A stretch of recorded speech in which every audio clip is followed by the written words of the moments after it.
आप सभी का लवी एकेडमी में स्वागत है। आज हम बात करेंगे मुगल वंश बाबर के बारे में, जो सभी परीक्षाओं में पूछे जाते हैं। पहला क्वेश्चन है, बाबर को भारत पर आक्रमण करने के लिए आमंत्रित करने वालों में से एक आलम खां इब्राहिम लोदी के संबंधी थे तथा वह दिल्ली के राज सिंहासन के दावेदार थे। नेक्स्ट क्वेश्चन है, मध्यकालीन भारत के मुगल शासक वस्तुतः थे चगताई तुर्क। बाबर को सरे पुल के युद्ध में पराजित किया था शैबानी खां ने। पानीपत का प्रथम युद्ध हुआ था बाबर और इब्राहिम लोदी के मध्य। वह मुगल शासक जिसने भारत में ओटोमन युद्ध पद्धति को अपनाया वह बाबर ने। पानीपत का प्रथम युद्ध, खानवा का युद्ध, प्लासी का युद्ध तथा पानीपत का तीसरा युद्ध में से वह युद्ध जिसमें एक पक्ष द्वारा प्रथम बार तोपों का उपयोग किया गया था वह पानीपत का प्रथम युद्ध। बाबर की इब्राहिम लोदी पर विजय का कारण था तोपखाना। बाबर के प्रथम युद्ध और वर्ष, पानीपत का प्रथम युद्ध 1526,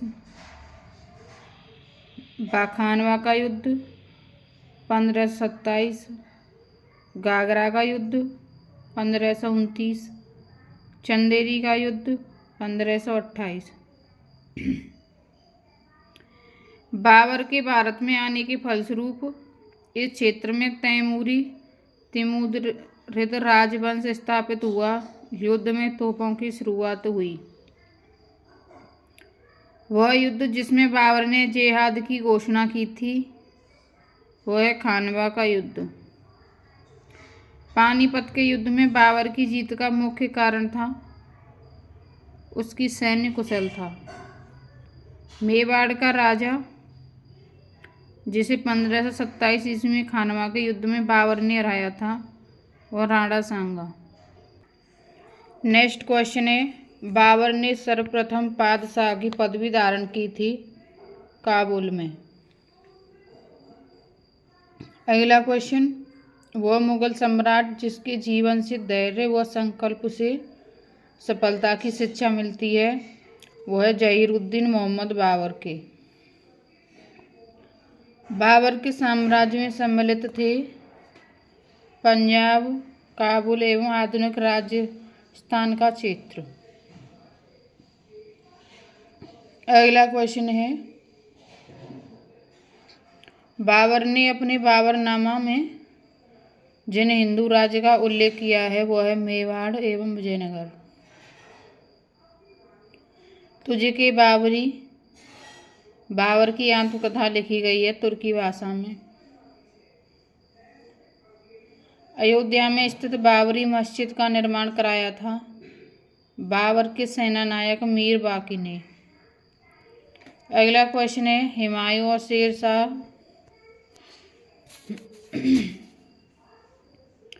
कामरान, उस्मान अस्करी तथा हिंदाल में से वह जो हुमायूं का भाई नहीं था वह उस्मान। हुमायूं द्वारा लड़े गए 4 प्रमुख युद्धों को तिथि अनुसार सही क्रम है देवरा, चौसा, कन्नौज और सरहिंद। वे 2 शासक जिनकी मध्य 17 मई 1540 में कन्नौज के पास युद्ध हुआ वह शेर शाह एवं हुमायूं।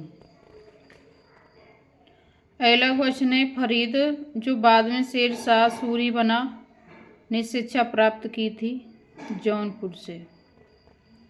बलबन, अलाउद्दीन खिलजी, इब्राहिम लोदी तथा शेर शाह जैसे मध्ययुगीन शासकों में से जो उच्च शिक्षित था वह शेर शाह। वह सुल्तान जिसने पहले हजरत आला की उपाधि अपनाई और बाद में सुल्तान की वह शेर शाह सूरी ने। शेर शाह सूरी द्वारा किए गए सुधारों में सम्मिलित थे राजस्व सुधार, प्रशासनिक सुधार, सैनिक सुधार और मुद्रा प्रणाली में सुधार। दिल्ली सल्तनत के पराभव के उपरांत जिस शासक द्वारा स्वर्ण मुद्रा का सर्वप्रथम प्रचलन किया गया था वह था हुमायूं। हुमायूं ने चुनार दुर्ग पर प्रथम बार आक्रमण किया 1532 ईस्वी में। सामगढ़ का युद्ध हुआ था 1658 ईस्वी में। अपने बादशाह पति हुमायूं के लिए मकबरे का निर्माण करवाया था हाजी बेगम ने। शुद्ध चांदी का रुपया शुरू किया शेरशाह ने।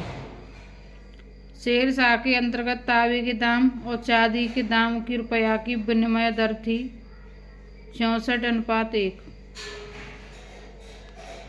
शेरशाह की मृत्यु हुई कालिंजर में। शेरशाह सूरी का अंतिम अभियान था कालिंजर राज्य के विरुद्ध। अगला क्वेश्चन है, मात्र एक मुट्ठी भर बाजरे के चक्कर में मैंने अपना साम्राज्य खो दिया होता। यह कथन संबंध है शेरशाह से। शेरशाह को अपनी वीरता से प्रभावित करने वाले जयता और कुपा संबंधित थे मारवाड़ से। शेरशाह का मकबरा है सासाराम में। शेरशाह ने निर्माण करवाया था दिल्ली की किला कोहिनूर मस्जिद का। अगला क्वेश्चन है, दिल्ली में पुराना किला के भवनों का निर्माण किया था शेरशाह ने। कृषकों की सहायता के लिए जिस मध्यकालीन भारतीय शासक ने पट्टा एवं कबूलियत की व्यवस्था प्रारंभ की थी वह है शेरशाह। पूर्वी बंगाल से लेकर पेशावर तक सड़क-ए-आजम सड़क बनवाई शेरशाह ने। शेरशाह का उत्तराधिकारी था इस्लाम शाह। वह शासक जिसने अपनी सैन्य टुकड़ियों को 200, 250 एवं 500 की इकाइयों में विभाजित किया था वह था इस्लाम शाह ने। अब हम बात करेंगे अकबर के बारे में। पहला क्वेश्चन है, वह स्थान जहाँ पर अकबर को हुमायूं की मृत्यु की सूचना मिलने पर राजगद्दी पर बैठाया गया था वह है कलानौर। हल्दी घाटी के युद्ध के पीछे अकबर का मुख्य उद्देश्य था राणा प्रताप को अपने अधीन लाना। हल्दी घाटी का युद्ध हुआ था 1576 ईस्वी में। अगला क्वेश्चन है, हल्दी घाटी के युद्ध में महाराणा प्रताप की सेना के सेनापति थे हकीम खान। अकबर ने सर्वप्रथम वैवाहिक संबंध राजपूतों के जिस ग्रह से स्थापित किए वह है कछवाहों से। चिश्ती संत की दरगाह जहाँ पर अकबर दर्शन हेतु अधिक जाता था मोइनुद्दीन चिश्ती। अदम खां, बैरम खां, बाज बहादुर तथा पीर मोहम्मद खां में से वह जिसे अकबर ने स्वयं मारा था वह है अदम खां। राजपुताना का वह राज्य जिसने अकबर की संप्रभुता स्वयं स्वीकार नहीं की थी वह है मेवाड़। वह राजपूत शासक जिसने मुगलों के विरुद्ध निरंतर स्वतंत्रता का संघर्ष जारी रखा और समर्पण नहीं किया वह है मारवाड़ के राव चंद्रसेन। अकबर के साथ युद्ध करने वाली दुर्गावती रानी थी मंडला अथवा गोंडवाना की। अबुल फजल की मृत्यु हुई शहजादा सलीम के कारण। अकबर को राष्ट्रीय सम्राट सिद्ध करने में सहायक तथ्य है प्रशासकीय एकता और कानूनों की एकरूपता, सांस्कृतिक एकता का प्रयत्न एवं उसकी धार्मिक नीति। अकबर की लोकप्रियता के कारण थी मनसबदारी प्रथा, धार्मिक नीति, भू राजस्व व्यवस्था और सामाजिक सुधार। वह मुस्लिम शासक जिसने तीर्थ यात्रा कर समाप्त कर दिया था वह था अकबर। बाबर, हुमायूं, अकबर तथा औरंगजेब में से वह बादशाह जिसको प्रबुद्ध निरंकुश कहा जा सकता है वह है अकबर। वह शासक जिसने आज्ञा दी थी कि आदमी को एक ही स्त्री से विवाह करना चाहिए और वह तभी दूसरा विवाह कर सकता है जब उसकी पहली बंध्या हो। यह किया था अकबर ने। अगला क्वेश्चन है, अकबर के बारे में सत्य कथन है। अकबर ने लड़के और लड़कियों की विवाह की आयु निर्धारित करने का प्रयास किया। अकबर ने लड़कियों को अभिभावकों के दबाव से अलग स्वयं की इच्छा से विवाह करने की स्वतंत्रता दी थी। अकबर का शासन जाना जाता है क्षेत्रों को जीतने के लिए, अपनी प्रशासनिक व्यवस्था के लिए और न्यायिक प्रशासन के लिए। अगला क्वेश्चन है, अकबर के शासनकाल में पुनर्गठित केंद्रीय प्रशासन तंत्र के अंतर्गत सैनिक विभाग का प्रमुख था मीर बख्शी। अकबरकालीन सैन्य व्यवस्था आधारित थी मनसबदारी व्यवस्था पर। मध्यकालीन भारत में मनसबदारी व्यवस्था लागू की गई थी स्वच्छ प्रशासन सुनिश्चित करने हेतु। अकबर द्वारा दीवान का पूर्ण रूपेण दर्जा दिया जाने वाला प्रथम व्यक्ति था मुजफ्फर खां। अकबर ने जिस मनसबदारी प्रणाली को लागू किया वह उधार ली गई थी मंगोलिया में प्रचलित प्रणाली से। अकबर के काल में हर 10 घुड़सवार सैनिकों के लिए मनसबदारों को रख रखाव करना पड़ता था 20 घोड़ों का। जाप्ती, देहसाला, नसक तथा कानकुट में से वह कर व्यवस्था जिसे बंदोबस्त व्यवस्था के भी नाम से जाना जाता है वह देहसाला। अकबर काल में भू राजस्व व्यवस्था की एक प्रसिद्ध नीति आईने देहसाला पद्धति निर्मित की गई थी टोडरमल द्वारा। जब्त प्रणाली उपज थी अकबर की। भू राजस्व प्रशासन के क्षेत्र में शेरशाह एवं अकबर के मध्य निरंतन की कड़ी था टोडरमल। अकबर ने दीन-ए इलाही प्रारंभ किया 1582 ईस्वी में। वह इतिहासकार जिसने दीन-ए इलाही को एक धर्म कहा मोहसिन फानी ने इबादत खाने का निर्माण करवाया अकबर ने। फतेहपुर सीकरी का इबादत खाना था वह भवन जिसमें विभिन्न धर्मों के विद्वानों के साथ अकबर चर्चा करता था। फतेहपुर सीकरी में स्थित वह इमारत जिसे शान फतेहपुर कहा जाता है, जामा मस्जिद, स्वर्ण महल, पंच महल, जोधाबाई महल एवं अकबरी महल में से वह स्मारक जो फतेहपुर सीकरी भी नहीं है वह अकबरी महल।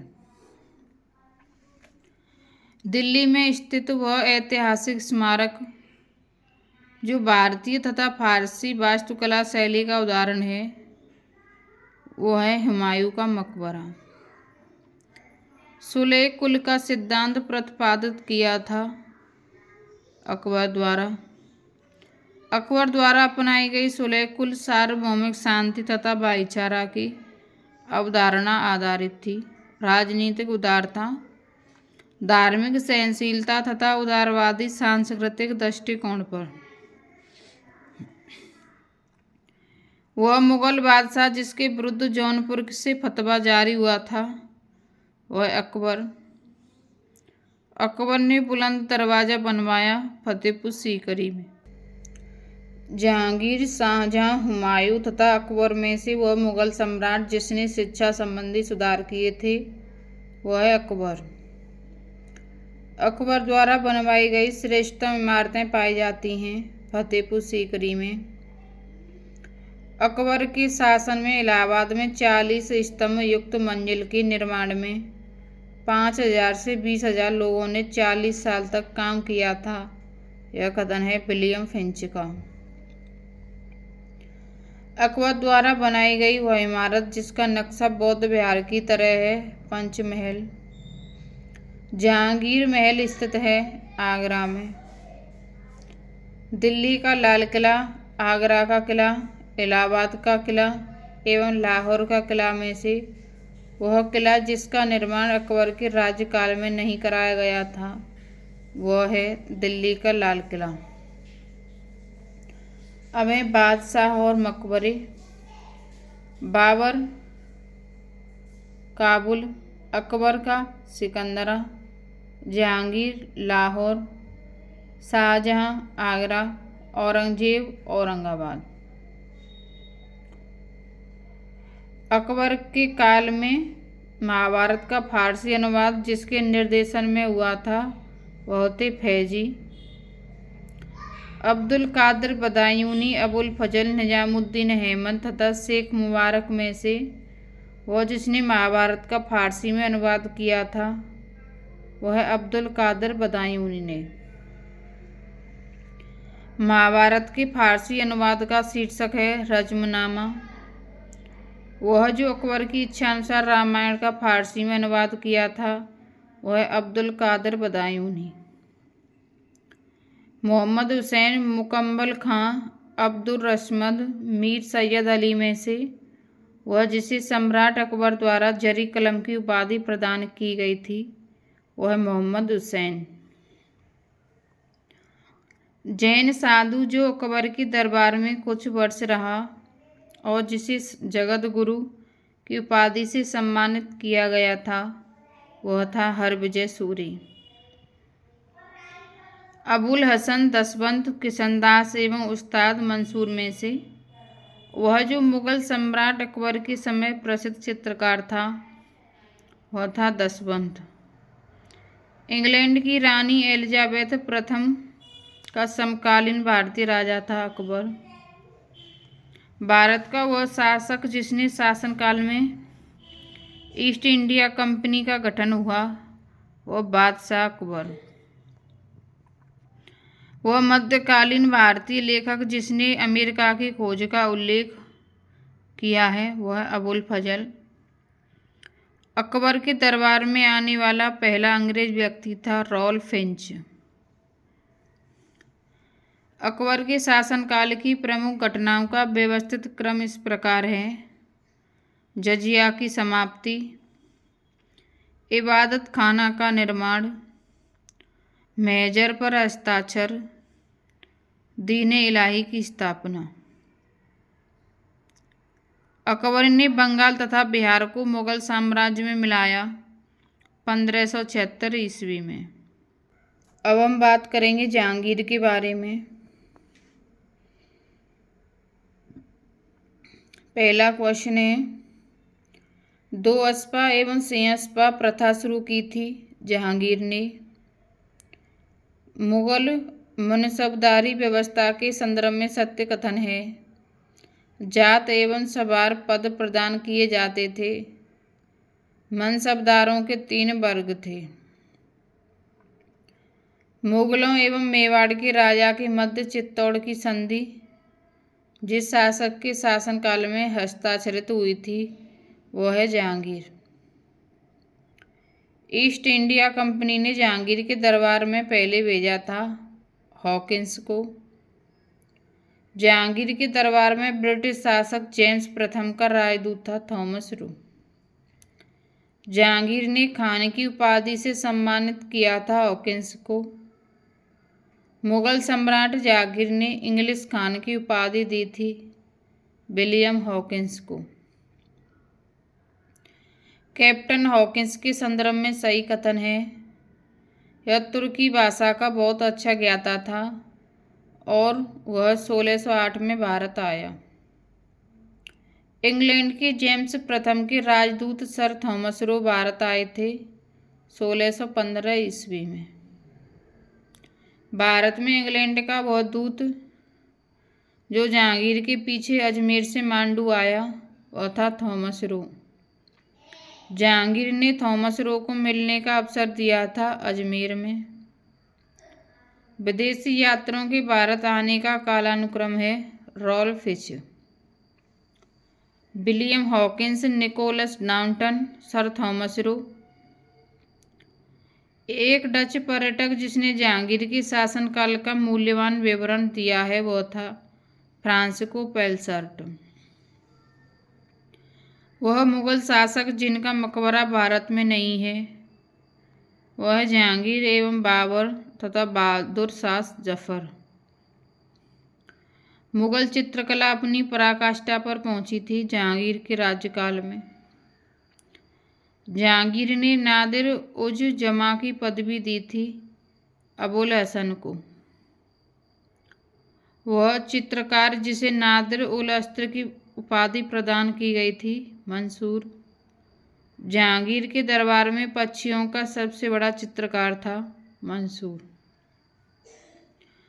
मुगल बादशाहों में वह जिसने अपनी आत्मकथा ऑटोबायोग्राफी फारसी में लिखी वह है जहांगीर। अबुल फजल के हत्यारे को पुरस्कृत किया था जहांगीर ने। जहांगीर के विरुद्ध विद्रोह किया था खुर्रम, मावत खां एवं खुसरो ने। खुसरो जिस मुगल बादशाह का पुत्र था वह है जहांगीर।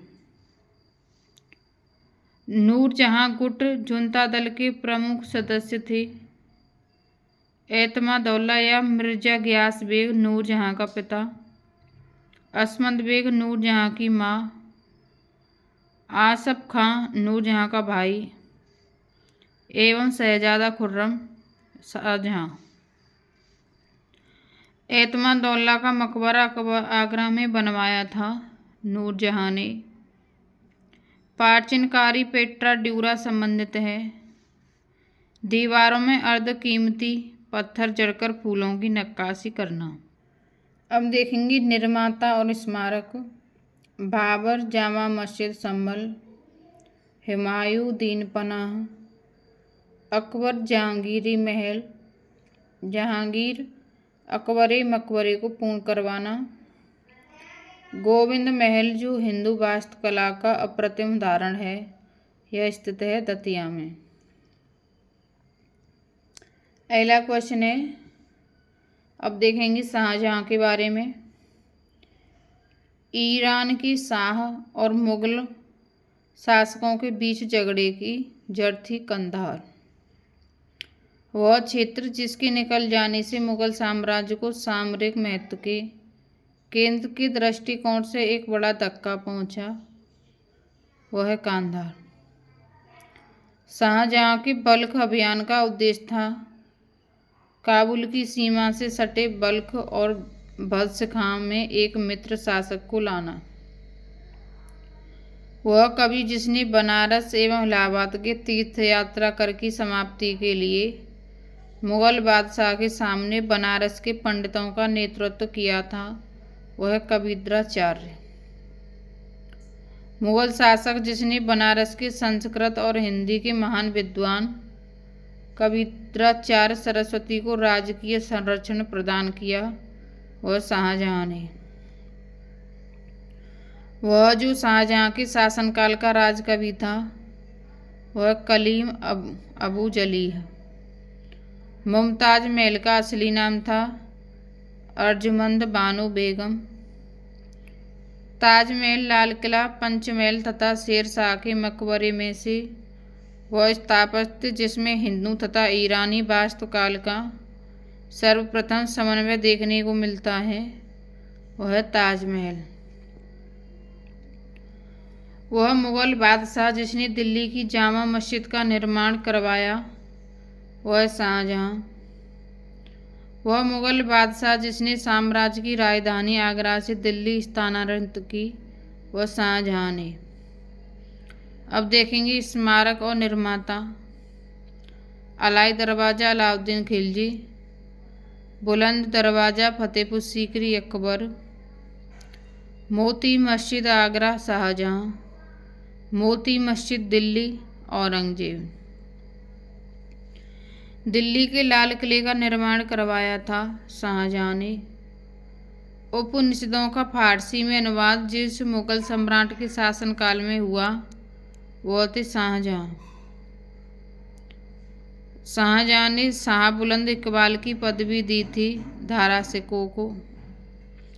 दारा शिकोह के उपनिषदों का फारसी में अनुवाद किया था सिर्रे अकबर शीर्षक के अंतर्गत। दारा सिक्कों की मूल रचना है मजम उल बहरीन। अगला क्वेश्चन है, दारा सिक्कों को जिस स्थान पर दफनाया गया है वह है दिल्ली। अमीर खुसरो द्वारा दारा सिक्कों अमीर हसन एवं शुजा में से हिंदू धर्म ग्रंथों का अध्ययन करने वाला प्रथम मुस्लिम था। दारा सिक्कों बी स्मिथ, जैन एन सरकार तथा एल श्रीवास्तव में से वह इतिहासकार जिसने शाहजहां के शासनकाल को मुगल काल का स्वर्ण युग कहा है वह एल श्रीवास्तव ने। सुप्रसिद्ध कोहिनूर हीरा शाहजहां को उपहार में दिया था मीर जुमला ने। वह मुगल बादशाह जिसने बलबन द्वारा प्रारंभ किया गया राज दरबारी रिवाज सजदा समाप्त कर दिया था शाहजहां। दारा सिक्कों मुराद बख्श, शाह शुजा तथा औरंगजेब में से वह जो शाहजहां के शासनकाल में अधिकांश समय तक दक्कन का गवर्नर रहा वह औरंगजेब। अब बात करेंगे औरंगजेब के बारे में। वह मुगल बादशाह जिसको 2 बार राज्याभिषेक हुआ वह औरंगजेब। धर्मत का युद्ध लड़ा गया औरंगजेब तथा दारा सिक्कों के मध्य।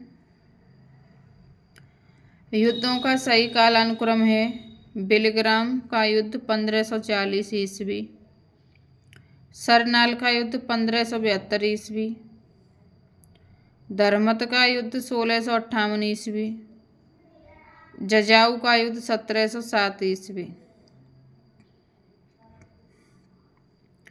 मुगल बादशाह जो जिंदा पीर के नाम से जाना जाता था औरंगजेब। मुगल शासक जिसने सर्वप्रथम ब्रिटिश के विरुद्ध संघर्ष किया वह औरंगजेब। औरंगजेब ने जोधपुर के शासक जसवंत सिंह को 1658 ईस्वी में धर्मत के युद्ध में पराजित किया था। धर्मत स्थित है मध्य प्रदेश में। मुगल शहजादा जिसने श्रीनगर गढ़वाल में आश्रय लिया था वह सुलेमान सिक्कों।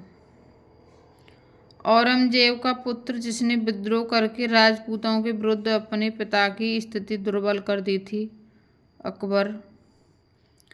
वह मुगल सेनापति जिसके साथ शिवाजी ने 1665 में पुरंदर की संधि पर हस्ताक्षर किए थे वह जय सिंह। औरंगजेब ने बीजापुर की विजय की थी 1686 ईस्वी में। औरंगजेब ने दक्षिण में जिन 2 राज्यों को विजय किया था वह थे बीजापुर एवं गोलकुंडा। वह बादशाह जिसके अंतर्गत मुगल सेना सर्वाधिक हिंदू सेनापति थे औरंगजेब। 1687 ईस्वी में जब औरंगजेब ने गोलकुंडा किले पर अधिकार किया उस समय गोलकुंडा का शासक था अबुल हसन कुतुब शाह। मुगल सम्राट जिसने सर्वाधिक संख्या में हिंदू अधिकारियों की नियुक्ति की थी औरंगजेब। जजिया जिसके शासनकाल में पुनः लगाया गया था वह शासक है औरंगजेब। औरंगजेब द्वारा चलाए गए जिहाद का अर्थ है दारुल इस्लाम। बीबी का मकबरा का निर्माता था औरंगजेब। वह मकबरा जो द्वितीय ताजमहल कहलाता है राबिया उद्दौरानी का मकबरा। जहां आरा, रोशन आरा, गोहन आरा तथा मेहरुन्निसा में से वह जो सम्राट औरंगजेब की पुत्री थी वह मेहरुन्निसा। औरंगजेब ने साहिबाद उस जमाने की उपाधि प्रदान की जहां आरा को संत रामदास को संबंधित किया जाता है औरंगजेब के शासन काल से।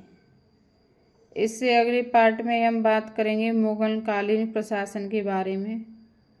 Thank you guys. चैनल को सब्सक्राइब करें और वीडियो को लाइक करें।